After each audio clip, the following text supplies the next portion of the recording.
Janasena party అధ్యక్షులు, ఆంధ్రప్రదేశ్ రాష్ట్ర ఉప ముఖ్యమంత్రి, మనందరి నాయకుడు గౌరవనీయులు పవన్ కళ్యాణ్ గారికి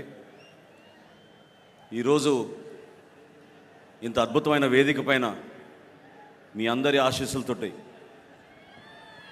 వేదికను అలంకరించిన గౌరవ మంత్రివర్యులు, గౌరవ పార్లమెంట్ సభ్యులు, గౌరవ శాసన మండలి సభ్యులు, గౌరవ శాసనసభ్యులు, అదేవిధంగా పార్టీ కోసం అహర్నిశలు కృషి చేసిన మన జనసేన పార్టీ నాయకులు, మా అందరికన్నా మీరు ఈ కార్యక్రమం ఈరోజు జరుగుతోందంటే మీ వల్లనే. మీరు ఏ విధంగా మాకు ధైర్యం నింపారో, ఏ విధంగా మాతోటి నడిచారో, ఏ విధంగా పవన్ కళ్యాణ్ గారి నాయకత్వాన్ని మీరు నమ్మి మమ్మల్ని అందరినీ కూడా మీరు ముందు తీసుకొచ్చారో దానికోసమే ఈ సభ. ఇది పవన్ కళ్యాణ్ గారికి కృతజ్ఞత చెప్పాలి, పిఠాపురం ప్రజలకి కృతజ్ఞత చెప్పాలి, మన జన సైనికులకి, వీర మహిళలకి కృతజ్ఞత చెప్పుకోవాల్సిన సందర్భం ఇది. 11 సంవత్సరాలు పూర్తయినాయి, 12వ సంవత్సరంలోకి అడుగు పెడుతున్నాం. చాలా కష్టమైన ప్రయాణం, అనేక అవమానాలు, అనుమానాలు, సమయం సందర్భం లేకుండా మన నాయకుడిని అనేక సందర్భాల్లో ఇబ్బంది పెట్టిన రోజులు మనం మర్చిపోలేం. ప్రతి ఒక్కరిని గౌరవించారు ఆయన. తనతో పాటు నిలబడి ప్రయాణం చేసిన ప్రతి ఒక్కరిని గౌరవించారు. కొంతమంది నిలబెట్టుకోలేకపోయారు. కానీ ఒక నమ్మకంతో ఈ ప్రస్థానం పవన్ కళ్యాణ్ గారితో చేసేది మనం మన రాష్ట్రం కోసం, మన ప్రజల కోసం, మన బిడ్డల భవిష్యత్తు కోసం అని నమ్ముకున్న ప్రతి ఒక్కరు కూడా ఈ రోజున ఇంత అద్భుతంగా మీ ముందున్నాం. అసలు ఈ పార్టీ ఏంటి అన్న వాళ్ళు ఈ రోజున ఇదిరా పార్టీ అంటే అనే లెక్కకి ఈరోజు జనసేన పార్టీ ఎదిగింది. దాని వెనక కష్టపడి జెండా మోసిన మన జన సైనికులు, సొంత కుటుంబంలో కూడా అనేక సందర్భాల్లో 500 రూపాయలు క్రియాశీలక సభ్యత్వం కట్టాం అని చెప్పడానికి కూడా పాపం ఇబ్బంది పడి ఆర్థికంగా నిలబడలేని వ్యక్తులు కూడా పార్టీకి నిలబడ్డారు. మర్చిపోలేని సంఘటనలు, మర్చిపోలేని కార్యక్రమాలు. జనసేన పార్టీ మాత్రం ఎప్పుడు కూడా ప్రజల పక్షాన నిలబడింది, మీకోసం నిలబడింది. పవన్ కళ్యాణ్ గారు ఒకటే మాట అన్నారు, 2017-18 సమయంలో నేను పార్టీలో చేరే సందర్భంలో అసలు మన భవిష్యత్ ఏంటి అని అనుకున్నప్పుడు పదవుల గురించి కాదు మేము మాట్లాడింది.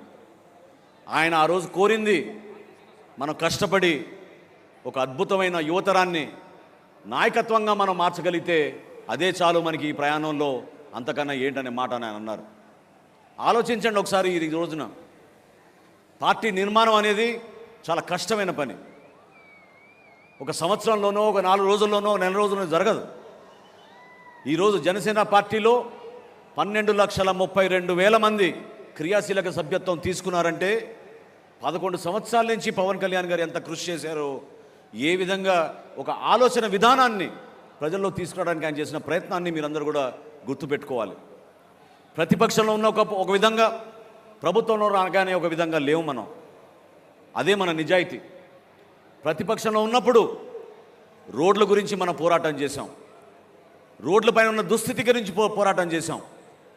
గుడ్ మార్నింగ్ సీఎం సార్ అనే కార్యక్రమం ఎందుకు చేశాం? ప్రజలు పడుతున్న ఇబ్బందుల గురించి మనం ఆ రోజు మాట్లాడాం. ప్రభుత్వంలోకి రాగానే పవన్ కళ్యాణ్ గారు ఏ విధంగా పంచాయతీరాజ్ శాఖలో 3,300 కిలోమీటర్ల సిమెంట్ రోడ్ల నిర్మాణం కోసం ఒక అద్భుతమైన కార్యక్రమం చేశారో మీరు చూశారు. గిరిజన ప్రాంతాల్లో ఎవరు వెళ్ళని ప్రాంతాల్లో కూడా ఆయన పర్యటించి ఒక ధైర్యాన్ని నింపారు. మత్స్యకారుల సోదరుల కోసం గతంలో మనం చేసిన కార్యక్రమం ఈ సందర్భంగా మీ అందరికీ గుర్తు చేయాలి. కాకినాడ నుంచి నర్సాపురం వరకు మత్స్యకార భరోసా యాత్ర అనే నామకరణంతో అందరం కూడా నడిచి పవన్ కళ్యాణ్ గారి స్ఫూర్తితోటి ఆ రోజు జియో నంబర్ 217ని మనం వ్యతిరేకించాం. అధికారం కోల్పోయిన 2019లో అసలు మనకి భవిష్యత్తు ఉందా అని ప్రశ్నించిన రోజుల్లో 6 నెలల్లోనే మనం భవన నిర్మాణ కార్మికుల కోసం మనం వాళ్ళకి బలం ఇచ్చాం. పవన్ కళ్యాణ్ గారు ఆ రోజున విశాఖపట్నంలో లాంగ్ మార్చ్ కార్యక్రమం నిర్వహించినప్పుడు ఎక్కడి నుంచి వచ్చారో కానీ లక్షల్లో జనం వచ్చి ఆ రోజు ఆయనకి అండగా నిలబడ్డారు. ఆ కార్యక్రమం ద్వారా డొక్కా సీతమ్మ గారి స్ఫూర్తిని రాష్ట్ర వ్యాప్తంగా ప్రతి ఒక్కరికి పవన్ కళ్యాణ్ గారు అందించారు. జన సైనికులు పిలిపించారు. భవన నిర్మాణ కార్మికులు ఎవరు కూడా ఆకలితో ఉండకూడదు, వాళ్ళకి మీరందరూ కూడా కలిసికట్టుగా ప్రతిరోజు వాళ్ళకి భోజనాలు ఏర్పాటు చేయండి ఒక 3 రోజుల వరకు అంటే మన జన సైనికులు 3 రోజులు కాదు కదా, 5 రోజులు, వారం రోజుల వరకు కూడా రాష్ట్ర వ్యాప్తంగా అద్భుతమైన కార్యక్రమం చేశాం. కోవిడ్ సందర్భాల్లో మనం చేసిన కార్యక్రమాలు మీ అందరికీ తెలుసు. ఈ విషయాలు ఎందుకు గుర్తు చేయాలంటే ఈ ప్రస్థానం సామాన్యమైన ప్రస్థానం కాదు. ప్రతి సందర్భంలో ప్రతి అడుగులో కూడా అనుమానాలు, అవమానాలు ఎదుర్కొంటూ ఒక పట్టుదలతోటి ప్రజల కోసమే మనం వచ్చాం, రాష్ట్రం కోసమే మనం వచ్చాం, దేశం కోసం మనం పనిచేద్దాం అనే నినాదంతో పవన్ కళ్యాణ్ గారు మనం నడిపించారు. రైతుల కోసం మండపేటలోనూ కాకినాడలోనూ ఆ రోజు దీక్షలు చేశాం. ప్రభుత్వానికి అందించిన ధాన్యం ఎప్పుడైతే వాళ్ళు కనీసం డబ్బులు కూడా చెల్లించలేదో, గిట్టుబాటు ధరాన్ని కూడా మోసం చేశారో, దళాలను ఉపయోగించుకుని వైఎస్ఆర్సీపీ ప్రభుత్వానికి నచ్చిన మిల్లులకే తరలించిన విషయం ఆ రోజు పవన్ కళ్యాణ్ గారి దృష్టికి ఎంతో ఆవేదనతోటి రైతులు తీసుకొచ్చారు. ఈ రోజున గర్వంగా చెప్తున్నాను నేను మీకు, పవన్ కళ్యాణ్ గారి స్ఫూర్తితోటి మన రాష్ట్ర ముఖ్యమంత్రి గారు చంద్రబాబు నాయుడు గారి ఒక పట్టుదలతోటి 5,42,000 మంది రైతుల దగ్గర నుంచి 33 లక్షల మెట్రిక్ టన్నుల ధాన్యం ఈరోజు ఆంధ్రప్రదేశ్లో కొనుగోలు చేశాం. కొనుగోలు చేయడమే కాదు, 24 గంటల్లోపే 7,800 కోట్ల రూపాయలు రైతుల ఖాతాలో మనం జమ చేశాం ఈ రోజున. అటువంటి ఆలోచన విధానం మన పార్టీలో ఉంది. ప్రజలు మనని నమ్మారు, ఆత్మవిశ్వాసంతో నమ్మారు, బలపరిచారు. జన సైనికులు ఎక్కడున్నా కూడా సొంత డబ్బుతోటి 2 లీటర్లు పెట్రోల్ కొట్టించుకుని జెండాలు కట్టుకొని ఈ విధంగానే ప్రతి సభకు వచ్చి 5 సంవత్సరాలు వై నాట్ 175 అనే మూర్ఖమైన నాయకులకి సరైన సమయం వచ్చినప్పుడు మీరు జవాబు చెప్పారు. 100% స్ట్రైక్ రేట్ అంటే అదేదో ఒక టెక్నికల్ ఫిగర్ కాదు, స్టాటిస్టికల్ పాయింట్ కాదు, అది 100% స్ట్రైక్ రేట్ అంటే విలువలతో కూడిన రాజకీయాలు చేశారు కాబట్టి పవన్ కళ్యాణ్ గారిని ఆ విధంగా నమ్మారు. ఒక ధైర్యం నింపడానికి కోసం మనం చేసిన ప్రయత్నం. ప్రజలు అనేక సందర్భాల్లో వాపోయేవాళ్ళు. అమరావతి గురించి రైతులు ఆందోళన చెందినప్పుడు ఆ రోజు నిలబడింది ఎవరు? ఢిల్లీకి వెళ్ళి ఆ రోజు మొట్టమొదటిసారి భారతీయ జనతా పార్టీ నాయకులతో సమావేశమై మీరు ఆంధ్రప్రదేశ్ని రక్షించాలి, మన రైతాంగాన్ని రక్షించాలి, మహిళలు వచ్చి ఆవేదనతోటి ఒక అద్భుతమైన రాజధాని నిర్మాణం చేస్తామనంటే 2 ఎకరాలు 3 ఎకరాలు మేము మా పొలాలు ఇచ్చేస్తే ఇంత మోసం చేస్తారా ప్రభుత్వాన్ని బాధపడుతున్నారు, ఎందుకు మీరు స్పందించారని ఆ రోజునే పవన్ కళ్యాణ్ గారు నిలబడ్డారు. విశాఖపట్నం స్టీల్ ప్లాంట్ విషయంలో కొంతమంది మర్చిపోయారు. విశాఖపట్నం స్టీల్ ప్లాంట్ విషయంలో కేంద్రం ప్రకటించిన 5వ రోజున పవన్ కళ్యాణ్ గారు పార్లమెంట్కి వెళ్ళి అమిత్ షా గారితో చాలా బలంగా మాట్లాడి ఇది మా రాష్ట్రానికి గర్వకరమైన విషయం, దయచేసి మీరు విశాఖపట్నం స్టీల్ ప్లాంట్ని ఎట్టి పరిస్థితుల్లో కూడా ప్రైవేటీకరణ చేయకూడదని చెప్పి ఆ రోజు ఆయన బతిమలాడారు మన ప్రజల పక్షాన. ఆలోచించండి, మనం ఏ విధంగా ముందుకెళ్ళాం. ఒక సీటు కోసమో ఒక పదవి కోసం కాదే. ఈరోజు రాష్ట్ర మంత్రివర్గంలో మీ తరఫున మేము ఉన్నామంటే అది కేవలం మీకు సేవలు అందించడానికి కోసం. మన జన సైనికుల్లో కూడా ఒక భావన రావాలి. మార్పు కోరారు మీరు, ఆ మార్పుని మనం నిలబెట్టుకోవాలి. కూటమి ప్రభుత్వం అన్నాక మన అందరికీ కూడా కొన్ని ఇబ్బందులు, కష్టాలు ఉంటాయి, కానీ బాధ్యత కూడా మనకి పెరిగింది. ఇతర పార్టీలకు ఉన్న బాధ్యత కన్నా మన నాయకుడికి, మన పార్టీకి, మన జన సైనికులకి, మన నాయకులకి ఎక్కువగా ఉంటుంది. ఎందుకంటే ప్రతిపక్ష ఓటు చీలనివ్వను అని ఇప్పటంలో ఆయన ఆ రోజు ప్రతిజ్ఞ చేశారు. దానికి అనుగుణంగా మనం కష్టపడి పనిచేశాం. ఎవరు కూడా క్షేత్రస్థాయిలో దయచేసి మీరు చిన్న చిన్న విషయాల్లో గొడవపడి మన కూటమి ప్రభుత్వంలో Telugu Desam party, Janasena party, Bharatiya Janata party కలిసి మనం ముందుకెళ్ళాలి. మన రాష్ట్రాన్ని అంధకారంలో నెట్టారు గత 5 సంవత్సరాల్లో వైఎస్ఆర్సీపీ పాలకులు. ఇంత ఆర్థిక నష్టం ఎప్పుడూ జరగలేదు. కష్టకాలంలో ఉన్నాం, మీరు తోడుగా నిలబడండి. ప్రతి జిల్లాలో కూడా ఈ రోజున మన శాసనసభ్యులు ఉన్నారు, మన పార్లమెంట్ సభ్యులు ఉన్నారు మీకోసం. మా అందరికన్నా పవన్ కళ్యాణ్ గారి నాయకత్వం ఉంది. ఒక్కసారి మీరు ఆలోచించుకోండి. ఏ విధంగా ఈరోజు జన సైనికులు మహారాష్ట్ర నుంచి వచ్చారు ఇక్కడికి, ఏ విధంగా జన సైనికులు ఇక్కడికి కర్ణాటక నుంచి వచ్చారు ఇక్కడికి, ఏ విధంగా జన సైనికులు తమిళనాడు నుంచి వచ్చారు ఇక్కడికి, ఏ విధంగా జన సైనికులు కేరళ లాంటి రాష్ట్రానికి కూడా ఇక్కడికి వచ్చారు. నిజంగా ఎంతో ఆనందం కలిగించింది. ఈ సభ ద్వారా మీరందరూ కూడా ఆలోచించింది పవన్ కళ్యాణ్ గారి నాయకత్వం. రాబోయే రోజుల్లో ఆయన ఒక రాష్ట్రానికే కాదు దేశానికే ఉపయోగపడే విధంగా ఎదగాలి. దానికోసం మీ సహాయం, మీ సహకారం ఎంతో అవసరం. నిలబడదాం ఈ ప్రయాణంలో. చిన్న చిన్న పొరపాట్లు, చిన్న చిన్న సమస్యలు ప్రతి ఒక్కరికి ఉంటాయి. కానీ కూటమిలో మనందరం కూడా కలిసిమెలిసి ముందుకు తీసుకెళ్ళాలి. ప్రభుత్వంలో ఉన్నాం. ఈ రోజున మహిళల కోసం మనం సంక్షేమ కార్యక్రమాలు అనేక చేస్తున్నాం. సూపర్ 6లో ఇచ్చిన గ్యారంటీ దీపం పథకం ఆ రోజు ఇచ్చాపురంలో గౌరవ ముఖ్యమంత్రి గారు ప్రారంభిస్తే, ద్వారకా తిరుమలలో మన రాష్ట్ర ఉప ముఖ్యమంత్రి పవన్ కళ్యాణ్ గారు ఆ రోజు దీపం పథకాన్ని ప్రారంభించారు. గర్వంగా చెప్తున్నాను నేను, ఈరోజు 1 కోటి మందికి మనం ఉచితంగా గ్యాస్ కనెక్షన్ల ద్వారా దీపం పథకం ద్వారా మన గ్యాస్ సిలిండర్లు ఇచ్చాం. 800 కోట్ల రూపాయలు వెచ్చించాం. రాబోయే సంవత్సరంలో సంవత్సరానికి 3 గ్యాస్ సిలిండర్లు కూడా అందించబోతున్నాం. నిలబడాల్సిన అవసరం ఉంది. త్యాగాలు చేశాం, కష్టపడ్డాం. కానీ మీలో మాత్రం ఎక్కడ కూడా ఆ ధైర్యం కోల్పోబాకండి. పదవులు వస్తాయి, పదవులు పోతాయి. కొంతమందికి పదవులు రావచ్చు, కొంతమందికి పదవులు రాకపోవచ్చు. కానీ మీరు నిలబడింది పవన్ కళ్యాణ్ గారికి ఈ కష్టమైన ప్రస్థానంలో ఎప్పుడు ఎక్కడ ఏ సందర్భంలో సరే మేమున్నాం అన్నా మీతోటని నిలబడింది మన జన సైనికులు. వాళ్ళ గురించే మనం చేసుకునే ఈ సభ. ఆలోచిద్దాం. రాబోయే రోజుల్లో ఒక చక్కటి ప్రణాళిక, పార్టీ నిర్మాణం చేసుకుందాం. ప్రభుత్వంలో మన భాగస్వాములుగా ఉన్నాం కాబట్టి ఏ కార్యక్రమం అయినా సరే ఇది మన సొంతం అని మీరు భావించుకోవాలి. నేను మరొక్కసారి కోరుతున్నాను ఈ వేదిక ద్వారా మన జన సైనికుల్ని, వీర మహిళల్ని మీరు దయచేసి ప్రభుత్వ అధికారులతోటి మీరు కలిసి పనిచేయండి. ఎవరైతే లబ్ధిదారులు ఉన్నారో ఆ లబ్ధిదారులు మీరు గుర్తించండి. వాళ్ళకి న్యాయం జరిగే విధంగా, వాళ్ళకి ప్రభుత్వ పథకాలు అందే విధంగా మీరు కూటమిలో మీరు ఆ బాధ్యత తీసుకోవాలి. అంతేగాని ఎన్నికలు అయిపోయినాయి కదా, 100% స్ట్రైక్ రేట్ వచ్చేసింది కదా అంటే కాదు. నమ్ముకున్నారు మన ప్రజలు. మన ద్వారా మంచి కార్యక్రమాలు జరుగుతాయని నమ్ముకున్నారు. ఆ కార్యక్రమాలు మీరు నిలబెట్టండి. జనసేన పార్టీ ఎప్పుడు ప్రజల పక్షాన నిలబడుతుంది, ఎప్పుడు కూడా సామాన్యుల కోసమే నిలబడుతుంది.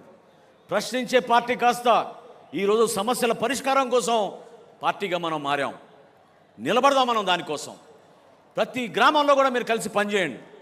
ఏ వార్డులో కానీ, ఏ కార్పొరేటర్లు అయినా సరే, ఏ కౌన్సిలర్ అయినా సరే, ఏ ఎంపీటీసీ అయినా సరే మీరు చేయాల్సిన కార్యక్రమం ప్రజల కోసం. ఈ ప్రయాణంలో చాలామంది జన సైనికులు పాపం ఈరోజు ఇక్కడ ఉంటే ఎంతో ఆనందించేవాళ్ళు వాళ్ళ సభ చూసి. 463 జన సైనికులు వాళ్ళ ప్రాణాలు కోల్పోయారు. ఎంతో బాధ కలిగించింది. చాలామంది ఇంటికి వెళ్ళి ఆ కుటుంబాలని పరామర్శించి పవన్ కళ్యాణ్ గారు చేతుల మీదుగా ఇచ్చిన 5 లక్షల రూపాయల చెక్కుల్ని వాళ్ళకి అందించాం. ఆ 463 జన సైనికులకి మన ఈ సభ ద్వారా వారి కుటుంబానికి ఒక భరోసా కల్పించే విధంగా, వాళ్ళ బిడ్డలకు ఒక మంచి భవిష్యత్తు ఉండే విధంగా మనందరం కూడా కలిసి ఉండాలి. వాళ్ళ ఆత్మకు శాంతి చేకూరాలని మనందరం కూడా ఈ సందర్భంగా ఆలోచించాలి. అదేవిధంగా పిఠాపురం ప్రజలకి, తూర్పుగోదావరి జిల్లా నాయకులకు మీరందరూ కూడా సహనంతో, సమన్వయంతో కలిసి మనం ముందుకెళ్ళాలి. ఇది ఒక బాధ్యత. మనం ఏ అడుగు వేసినా కూడా అది పవన్ కళ్యాణ్ గారి పైన పడుతుంది. నిలబడదాం, ప్రజల కోసమే నిలబడదాం. మనం చేసే ఏ కార్యక్రమం సరే నిజాయితీగా మన ప్రజల కోసం, మన రాష్ట్రం కోసం అనే ఆలోచనతో ముందుకెళ్దాం. ఎంతోమంది ఈ కార్యక్రమం విజయవంతం అవడానికి కోసం కృషి చేశారు. జయకేతనం అంటే మరొకసారి మనకు ఆ ధైర్యం నింపే విధంగా, మరొకసారి మనలో ఆ ఎనర్జీ నింపే విధంగా, జన సైనికుడు అంటే సామాన్యుడు కాదు. జన సైనికుడు అంటే ఒక గోల్డెన్ హార్ట్ ఉన్న వ్యక్తి, పెద్ద మనసున్న వ్యక్తి, అవమానాలను కూడా అధిగమించి పవన్ కళ్యాణ్ గారితో నడిచిన వ్యక్తి. అటువంటి వ్యక్తుల్ని మన అందరం కూడా ఈ సందర్భంగా గౌరవించుకుంటూ, ఈ సభ నిర్వహణలో చాలామంది మన నాయకులు కష్టపడి పనిచేశారు. 14 కమిటీలు వేశాం. దాదాపు 500 మంది రాత్రింబగలు అహర్నిశలు కృషి చేశారు. వారందరికీ కూడా మనస్ఫూర్తిగా ధన్యవాదాలు. అదేవిధంగా మనం ఈరోజు ఈ స్థలంలో నిర్వహించుకుంటున్నామంటే ఆ స్థలదాత వారి కుటుంబ సభ్యులకి సహకరించినందుకు, ఇంత అద్భుతమైన సభ మనం నిర్వహించుకుంటున్నందుకు ప్రత్యేకంగా వారికి ధన్యవాదాలు. ఈ ప్రాంత చరిత్ర గురించి పవన్ కళ్యాణ్ గారు ఖచ్చితంగా మన భావితరాలకు చెప్పమన్నారు. అందుకోసమే 3 ద్వారాలు మనం ఏర్పాటు చేశాం. ఎవరు కూడా ఆకలితో ఉండకూడదనే స్ఫూర్తి డొక్కా సీతమ్మ గారిది. అదేవిధంగా పిఠాపురం మహారాజు గారు, రాజా బహదూర్ గారు, ఆయన ఈ ప్రాంతంలో ఆయన చేసిన దానాలు, ఆయన చేసిన త్యాగాలు సమాజానికి ఏ విధంగా ఉపయోగపడ్డారో ఆయన గురించి కూడా మనం ఈ సందర్భంలో గుర్తు చేసుకోవాలి. వీటితో పాటు సత్యలింగం నాయకర్ గారు ఎంతో అద్భుతంగా కాలేజీలు ఏర్పాటు చేసి ప్రతి బిడ్డకి ఒక అద్భుతమైన భవిష్యత్తు ఉండాలని వాళ్ళు చేసిన ఆలోచనల్ని మనందరం కూడా ఈ సందర్భంగా గుర్తు తెచ్చుకోవాలి. అదేవిధంగా మన పోలీస్ శాఖ గతంలో మనకి చుక్కలు చూపించారు. వీళ్ళు ఎక్కడ సభ నిర్వహించాలన్నా మేము పడిన కష్టాలు మామూలు కాదు. ఎన్నిసార్లు మొత్తుకున్నా, ఎన్నిసార్లు పర్మిషన్లు అప్లై చేసినా 12 గంటల ముందు, 14 గంటల ముందు ఒక చీటీ రాసి 9 ముగియాలి మీ సభనని చెప్పి ఆక్షేపణలు కూడా పెట్టేవాళ్ళు. కానీ ఈ సందర్భంలో జిల్లా ఎస్పీ గారికి, ఐజీ గారికి, డీజీపీ గారికి, ఇక్కడ పనిచేసిన ప్రతి ఒక్క కానిస్టేబుల్కి, సర్కిల్ ఇన్స్పెక్టర్లకి, ఎస్ఐలకి జనసేన పార్టీ తరఫున, మా పార్టీ అధ్యక్షులు పవన్ కళ్యాణ్ గారి తరఫున మనస్ఫూర్తిగా సహకరించినందుకు మీ అందరికీ కూడా ధన్యవాదాలు. ఈ కష్టకాలంలో మనతో పాటు నిలబడిన మన వాలంటీర్స్, ఇందాక చూశారు మీరు ఏ విధంగా వాళ్ళు నిలబడ్డారు. జనసేన పార్టీ ఈరోజు మీటింగ్లు జరుపుకుంటున్నామంటే, ఒక డిసిప్లిన్ విధానంలో జరుపుకుంటున్నామంటే, పాపం వాళ్ళకి గాయాలైనా కూడా, కాళ్ళు బెనికినా కూడా, చేతికి ఫ్రాక్చర్లు అయినా కూడా వాళ్ళు నిలబడి మీకు సేవ చేయాలనే ఆలోచనతోటి మన వాలంటీర్స్ నిలబడ్డారు. మనస్ఫూర్తిగా వాళ్ళు కూడా ఈ సందర్భంగా పార్టీ అధ్యక్షులు పవన్ కళ్యాణ్ గారి తరఫున, మనందరి తరఫున వారికి ధన్యవాదాలు. ఒక్కసారి చివరిలో మీరందరూ కూడా గుర్తుపెట్టుకోవాల్సింది, స్ఫూర్తి నింపే కొన్ని సంఘటనలు ఉన్నాయి. అమరావతి రైతుల విషయంలో కానివ్వండి, జనవాణి కార్యక్రమం మన విశాఖపట్నంలో జరుపుకున్నప్పుడు ఏ విధంగా పవన్ కళ్యాణ్ గారిని 3 రోజులు నిర్బంధించారో నోవోటెల్ హోటల్లో ఆ రోజు మీకు గుర్తుంది. గోవిందమ్మ అనే తల్లి తన బిడ్డతోటి అక్కడ కూర్చుని ఆ రోజు బీచ్ పైన స్ఫూర్తిదాయకంగా రాత్రంతా నిలబడి, మా అన్నని మాత్రం అరెస్ట్ చేయకూడదు, మేము అన్నని కాపాడుకుంటామని ఆ రోజు గోవిందమ్మ నిలబడింది. నిజంగా మీకు మనస్ఫూర్తిగా మీకు నమస్కారాలు. పార్టీని తన బిడ్డతో పోల్చిన ఒక తాపీ మేస్త్రి ఈశ్వర్ గారు 50,000 రూపాయలు ఇచ్చారు ఆ రోజు ఇప్పటం సభకి. ఆయన ఒక దాతగా, ఒక స్ఫూర్తిదాయకమైన దాతగా నిలబడ్డాడు. ఈశ్వర్ గారిని మనం ఎప్పుడూ మర్చిపోలేం. ఎందుకంటే పార్టీ ఇంత దూర ప్రయాణం చేయగలిగామంటే, నేను పవన్ కళ్యాణ్ గారితో పాటు ప్రతిరోజు నేను దాదాపు నడిచాను కాబట్టి నాకు తెలుసు. ప్రతిసారి సొంత డబ్బులు ఆయన ఇచ్చారు. పార్టీ కార్యక్రమం ఏదన్నా కూడా మన జన సైనికుల కోసం, చివరికి సభ్యత్వం విషయంలో కూడా పవన్ కళ్యాణ్ గారు నిధులు ఇచ్చేవాళ్ళు. కౌలు రైతులు ఆత్మహత్య చేసుకుంటే వాళ్ళ కుటుంబాలని ఆదుకోవడానికి 5 కోట్ల రూపాయలు విరాళం ఇచ్చిన ఏకైక నాయకుడు భారతదేశంలో పవన్ కళ్యాణ్ గారు. ఈ కార్యక్రమాలు మనం గుర్తుపెట్టుకోవాలి. అవే మనకి స్ఫూర్తినిచ్చినాయి. ఈ కార్యక్రమాల ద్వారానే మన పార్టీని మనం ముందు తీసుకెళ్దాం. 100% స్ట్రైక్ రేట్ అయిపోలేదు. 100% స్ట్రైక్ రేట్ రాబోయే స్థానిక సంస్థల ఎన్నికల్లో కూడా మనం అది తీసుకురావాలి. ప్రతి ఎంపీటీసీ గెలవాలి, ప్రతి జెడ్పీటీసీ గెలవాలి, ప్రతి కౌన్సిలర్ గెలవాలి. కూటమి విజయం సాధించే విధంగా మన అందరం కూడా మనస్ఫూర్తిగా చేయాలి. చివరిలో రేపటి రోజున పవన్ కళ్యాణ్ గారి కోరికది, మీరందరూ కూడా నిలబడతారని నేను ఆశిస్తున్నాను. రేపటి రోజున సభ ముగిసిన తర్వాత ఈ ప్రాంతం మొత్తం స్వచ్ఛ ఆంధ్రప్రదేశ్గా మనందరం కలిసికట్టుగా ఏ రాజకీయ పార్టీ చేయని విధంగా మనం కార్యక్రమాల్లో పాల్గొని, కేవలం చెత్తనే కాదు, ఫ్లెక్సీలు, జెండాలు, ఇతర పార్టీల జెండాలు కూడా గౌరవంగా తీయాలని పవన్ కళ్యాణ్ గారు చెప్పడం జరిగింది. దాన్ని మనం నిలబెట్టుకుందాం.